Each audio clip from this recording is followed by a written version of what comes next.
dito ako ngayon sa ano, sa barangay. Ang barangay. Nagpasama yun anak ko sa barangay eh. Kuha ng barangay tsaka barangay clearance. Ayan, barangay. Ito yung barangay namin.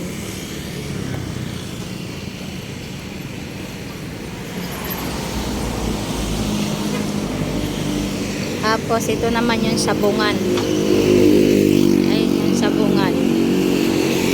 Malayo-layo kasi ito, mahirap dito mag-commute eh. Kaya sinamahan ko yung aking anak.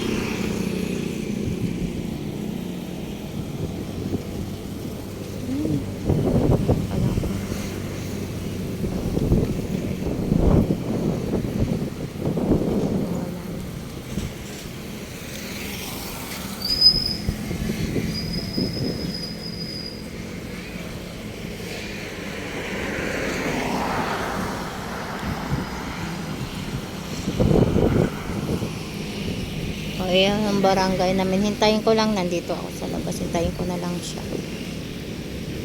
Tapos ito naman yung Sport Arena Complex. Yung sabungan. Doon malayo kasi ito sa amin. Ayun.